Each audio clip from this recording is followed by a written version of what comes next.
जय हिंद दोस्तों। आशा करते हैं आप लोग अपने अपने घरों में सुरक्षित होंगे, स्वस्थ होंगे। ठीक है, आज हम लोग जानेंगे हिस्ट्री के सिलेबस के बारे में कि हिस्ट्री हम लोगों को क्या पढ़ना है हिस्ट्री में और कैसे पढ़ना है। ठीक है, तो आइए बात करते हैं हिस्ट्री का जो हम लोग को पढ़ना है। ठीक है, हिस्ट्री का जो सब्जेक्ट है उसमें कितने चैप्टर्स है? टोटल चैप्टर्स है 8। कौन कौन है? तो देखिए, इतिहास की अवधारणा जो पहला चैप्टर है, इतिहास की अवधारणा। इतिहास की अवधारणा का मतलब क्या? इतिहास में जो शुरू से आप 6 क्लास से पढ़ रहे हैं, ठीक है, 6 क्लास से ही देखिएगा पहला चैप्टर का नाम है इतिहास की अवधारणा। तो वहाँ से देखिएगा कि आपको इतिहास की शुरुआत किस प्रकार हुई, भारत का इतिहास क्या है, ठीक है, इस सब के बारे में पढ़े हैं। तो हमें 10 क्लास में इतिहास की अवधारणा से क्या पढ़ना है? तो जो पुनर्जागरण के बाद जो हमारा इतिहास लिखने का शुरू हुआ, ठीक है, उसको 2 भागों में बांट दिया गया था, पुरातन सामाजिक इतिहास और नवीन सामाजिक इतिहास। नवीन सामाजिक इतिहास से संबंधित जो खेलकूद का इतिहास था, नृत्य का इतिहास था, भोजन का इतिहास था, सैनिक इतिहास है, ये सारे इतिहास को हम लोग कहाँ पढ़ेंगे? इतिहास की अवधारणा में पढ़ेंगे। ठीक है, उसके बाद आते हैं सुधार, विशेषता एवं निरीक्षण। सुधार, विशेषता, निरीक्षण क्या है कि जो समाज में हमारी कुरीति, ठीक है, ये सब फैल गया था, ठीक है ना, ये सबको क्या करने का, दूर करने का प्रयास किया गया इसमें। इसी में आपका पत्रिका के बारे में देखने को पढ़ने को मिलता है। ठीक है, बाम बोधनी पत्रिका क्या थी, हिंदू पेट्रियाट क्या था, हुतुम हुतुम प्रचार का नक्शा क्या था, ये सब के बारे में हम लोग सेकंड चैप्टर में पढ़ेंगे। ठीक है, उसके बाद प्रतिरोध और आंदोलन, विशेषता निरीक्षण। देखिए, तो थर्ड चैप्टर में क्या पढ़ना है? तो हमारे समाज में क्या हुआ था ना कि उस समय देखिएगा आंदोलन हुआ करता था, छोटे छोटे जो समुदाय बना कर रहते थे जो कि आदिवासी लोग होते थे। इसमें आदिवासी लोगों के विरोध के बारे में दिखलाया गया, जैसे मुंडा विद्रोह का नाम सुना होगा, कोल विद्रोह का, चुआर विद्रोह का, ये सारे विद्रोह का आप लोगों ने नाम सुना होगा। ये सारे विद्रोह इसमें हम लोग पढ़ेंगे। ठीक है, उसके बाद चौथा क्या है? सामूहिक कार्य, सामूहिक कार्यों का प्रथम चरण। ठीक है, सामूहिक कार्यों का प्रथम चरण का मतलब क्या? तो देखिए, समूह में जो काम किया जाता है, हमारे देश आज़ाद होने का समय यही था, यही से हमारा 1857 का क्रांति यहीं से हुआ था। ठीक है, तो सामूहिक के 1857 की क्रांति के बारे में बात करेंगे हम लोग इसमें। ठीक है, उसमें क्या क्या था, उसको प्रथम स्वतंत्रता संग्राम कह सकते हैं कि नहीं कह सकते हैं। ठीक है, उसको सैनिक विद्रोह कहना कहाँ तक उचित है, उसको कहाँ माने क्या क्या किया जा सकता है उसके बारे में इस समय सब पढ़ेंगे। ठीक है, उसका वैकल्पिक विचार एवं प्रसार। ठीक है, 19वीं के मध्य से 20वीं, 19वीं के मध्य का मतलब क्या? 1850 के बाद। ठीक है, 20वीं मतलब क्या? 1900 माने 1900 सदी, 1850 से लेकर 1900 के बीच में क्या पढ़ेंगे? वैकल्पिक विचार एवं प्रसार पढ़ेंगे। ठीक है, तो इसमें हम लोग क्या पढ़ेंगे? तो इसमें पढ़ेंगे हम लोग माने जब बंगाल में क्या हुआ था ना, बंगाल में आपका छापाखाना का आविष्कार हो गया था। ठीक है, छापाखाना का आविष्कार हो गया, टंकर पद्धति आ गई थी और इसमें आपका जो क्या नाम है, उपेंद्र किशोर राय चौधरी थे, उपेंद्र किशोर राय चौधरी, उनका क्या योगदान था? ठीक है, जगदीश चंद्र बोस जो कि वैज्ञानिक थे, जो कि हमारे कौन थे? वैज्ञानिक थे, हमारे बंगाल के सबसे बड़े वैज्ञानिक थे। उन्होंने ही बताया था कि आपका वस्तु में क्या होता है? जान होता है, पेड़ पौधों में भी क्या होता है? जान होता है, उन्होंने बताया था, उनके बारे में पढ़ेंगे। 20वीं शताब्दी के कृषक श्रमिक वर्ग एवं वामपंथी आंदोलन, इसमें वामपंथी आंदोलन के बारे में पढ़ेंगे हम लोग। ठीक है, इसमें क्या क्या समस्याएं थी उसके बारे में देखेंगे। उसके बाद 20वीं शताब्दी में भारत की महिलाओं, छात्रों एवं अल्पसंख्यकों द्वारा आंदोलन। ठीक है, इसमें क्या देखेंगे? यही आंदोलन है। ठीक है, तो उसी के बारे में हम लोग इसमें महिलाओं तथा छात्रों के द्वारा जो योगदान दिया गया उसके बारे में हम लोग 7वें चैप्टर में पढ़ेंगे। और 8वां चैप्टर जो है उत्तर औपनिवेशिक भारत, जो कि 1947 से लेकर 1964 का इतिहास हम लोग 1964 का इतिहास पढ़ेंगे। ठीक है, इसमें क्या पढ़ेंगे? तो इसमें जब भारत आज़ाद हो गया, ठीक है, भारत आज़ाद होने के बाद कौन कौन सी समस्याएं आई, जो कि माने जो शरणार्थी आए थे, तो उसके संग में कौन सी समस्याएं हैं, उनका कैसा निपटारा किया गया, इसके बारे में हम लोग पढ़ेंगे। ठीक है, तो आशा करते हैं आपको समझ में आ गया होगा कि कैसे कैसे क्या क्या हम लोग को कौन कौन से चैप्टर में क्या पढ़ना है। आपको कोई टेंशन नहीं लेना है। ठीक है, इसके बारे में हम लोग पूरी अच्छी तरह से आपको जानकारी दी जाएगी और हमको कोशिश करेंगे कि आपको अच्छे तरीके से समझा सकें। आते हैं इसके जो पैटर्न होता है क्वेश्चन का, उसके बारे में देखते हैं। देखिए, ग्रुप जो इसमें क्वेश्चन पैटर्न होता है ना, वो 5 सेक्टर में डिवाइडेड होता है। Group A, group B, group C, group D, group E, इस तरह का डिवाइडेड होता है। ठीक है, तो जो ग्रुप ए होता है वो एमसीक्यूज क्वेश्चन होते हैं, जो कि इसमें एमसीक्यूज क्वेश्चन पूछे जाते हैं। तो जो पहला चैप्टर है उसमें से 2 माने 1 नंबर के 2 प्रश्न पूछे जाएंगे, जो हमारे टिक मार देंगे तो 2 नंबर आ जाएगा। ठीक है, ग्रुप बी एक ऐसा है ना जिसमें आपको पूछा जाएगा कि फिल इन द ब्लैंक्स रहेगा, टिक मारने का क्वेश्चन रहेगा, ये सारे प्रश्न ग्रुप बी में आते हैं।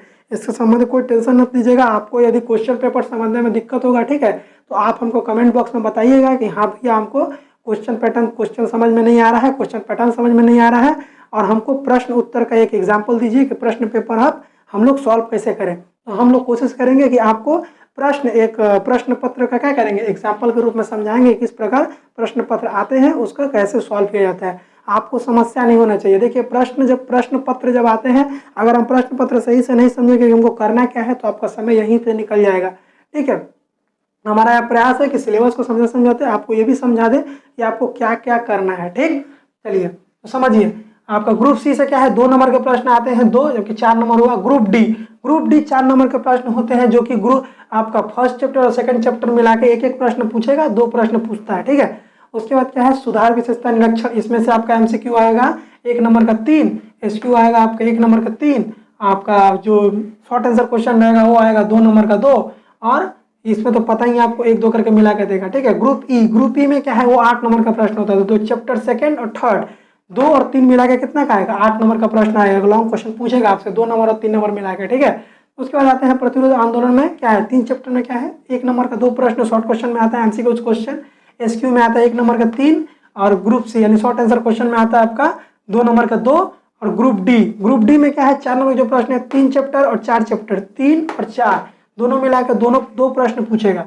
और आपका ग्रुप ई तो आपको बता ही देते, ग्रुप ई में 2 और 3 से 1 प्रश्न पूछेगा, कॉमन सा बात है। चौथा में आते हैं सामूहिक कार्यों का प्रथम चरण। ठीक है, सामूहिक कार्यों का प्रथम चरण में क्या है, इसमें आपका MCQ पूछेगा 1 नंबर का 3। ठीक है, ग्रुप बी में जो होता है उसमें 1 नंबर का 3, उसके बाद ग्रुप सी में क्या है 2 नंबर का 2, और ग्रुप डी में आपको बता ही दिए थे कि इसमें से प्रश्न पूछेगा। ग्रुप सी में 2 नंबर 2 प्रश्न पूछेगा। ग्रुप ई में क्या है, ग्रुप ई में आपको चैप्टर 4 जो है, चैप्टर 4 और चैप्टर 5 इसमें और इसमें से 1 प्रश्न पूछेगा, लॉन्ग क्वेश्चन में आता है। ठीक है, 5 में आते हैं तो इसमें क्या है, 1 नंबर का 2 MCQ आएगा, 1 नंबर का 2 SQ आएगा, 2 नंबर के 2 शॉर्ट आंसर क्वेश्चन आएंगे, और ग्रुप डी 1 प्रश्न पूछा जाएगा। ठीक है, और उसके बाद 6 में आते हैं तो 6 में देखो 20वीं शताब्दी का श्रमिक वर्ग एवं वामपंथी आंदोलन। इसमें से क्या है, तो 3 नंबर का आपका MCQ आएगा, 3 नंबर का आपका ये आपका खाली स्थान, फिल इन द ब्लैंक और टिक मारने वाला क्वेश्चन आएगा। ठीक है, उसके बाद क्या आता है आपका शॉर्ट आंसर क्वेश्चन 4 नंबर के लिए आएगा, 2 पूछे रहेंगे, 2 करने का 4 मिलेगा। उसके बाद आपका इसमें से 1 प्रश्न पूछा जाएगा, लॉन्ग क्वेश्चन। ठीक है, 4 नंबर के लिए पूछा जाता है।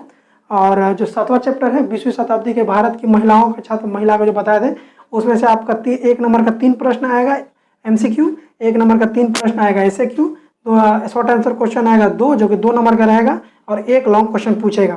ठीक है, उसके बाद 8वें चैप्टर से आते हैं। 8वां चैप्टर क्या है, उत्तर औपनिवेशिक जो कि 1947 के बाद होता है। ठीक है, उसमें से भी सेम 1 नंबर के 2 प्रश्न पूछे जाएंगे, और SQ में आता है 1 नंबर के 1 प्रश्न पूछे जाएंगे, 2 नंबर के 2 प्रश्न पूछे जाएंगे, और 1 लॉन्ग क्वेश्चन रहेगा। ठीक है, तो आशा करते हैं कि आपको समझ में आया होगा। आगे बात करते हैं, देखिए इसको टोटल मिलाया जाता है आपका 20 नंबर का। आपका MCQ क्वेश्चन आएगा, सिर्फ टिक मारने का 20 नंबर मिलेगा। उसके बाद आपको जो टिक एथी वाला क्वेश्चन रहेगा ग्रुप बी का, वो आपके आएंगे 20, परंतु आपको 20 नहीं करने, आपको कितने करने, 16 करने। देखिएगा आपको ऊपर प्रश्न पत्र में लिखा रहेगा कि 16 प्रश्नों को उत्तर दीजिए, और प्रत्येक खंड से 1 प्रश्न अनिवार्य है। ठीक है, 5 खंड दिए जाते हैं इसमें।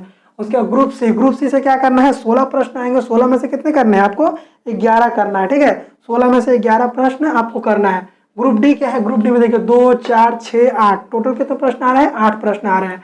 8 प्रश्न आपको नहीं करने, आपको 8 प्रश्न दिए जाएंगे, परंतु आपको 8 प्रश्न नहीं करना है। आपको कितने करने हैं, आपको 6 प्रश्न करने हैं। उसके बाद ग्रुप ई बात करते हैं, ग्रुप ई में देखिए 1 2 3 प्रश्न, लॉन्ग क्वेश्चन कितने पूछे जाएंगे, 8 नंबर वाले 3 प्रश्न पूछे जाएंगे, परंतु आपको कितने करने हैं, आपको मात्र 1 करने हैं। टोटल मिलाया जाए तो आपको कुल पेपर में आएगा 67 क्वेश्चन। कितना आएगा, 67 प्रश्न आएंगे, और आपको कितने, मात्र 54 करने। सोचिए आपके पास वैकल्पिक मात्रा ज़्यादा है। ठीक है, आपको सोचने की क्षमता ज़्यादा दी जाएगी, आपको प्रश्न ज़्यादा दिए जाएंगे, आपको में से कितने करने हैं, कम करने हैं।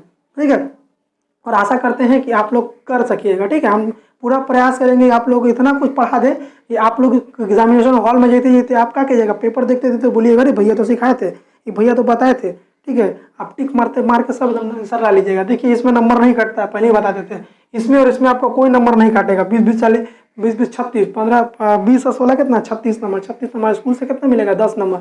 46 नंबर आपका पॉकेट में ऐसे कोनो नहीं काटेगा, लेकिन आप बढ़िया से पढ़िएगा तब। बढ़िया से नहीं पढ़िएगा तो हम क्या करेंगे, हम कुछ नहीं कर सकते। ठीक है, आप आशा करते हैं कि आप लोग समझ गए होंगे। इसका आप स्क्रीनशॉट लीजिए।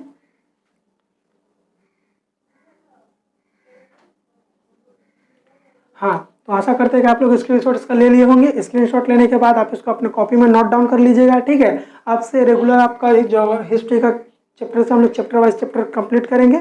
और जितने भी आपको छोटे भाई बहन हैं उनसे संपर्क बनाइए, संपर्क बनाकर हमारे व्हाट्सएप नंबर, हमारा कॉल नंबर देखिएगा ऊपर दे दिया जाएगा यहाँ पर, ठीक है। उसमें आप लोग कॉल, जो भी समस्या होंगी आप हमें कॉल कर सकते हैं, हमें व्हाट्सएप में डीएम कर सकते हैं, ठीक है। आप हमसे संपर्क कीजिए, हम आपको जितना भी हो सके आपका सहायता करेंगे, क्योंकि हम लोग आपके सहायता के लिए ही बैठे हैं। दूसरी बात करते हैं कि आप लोग इस लॉकडाउन में बाहर ना निकलें, ठीक है, अपने घर पे ही रहें, सुरक्षित रहें। जय हिंद, जय भारत।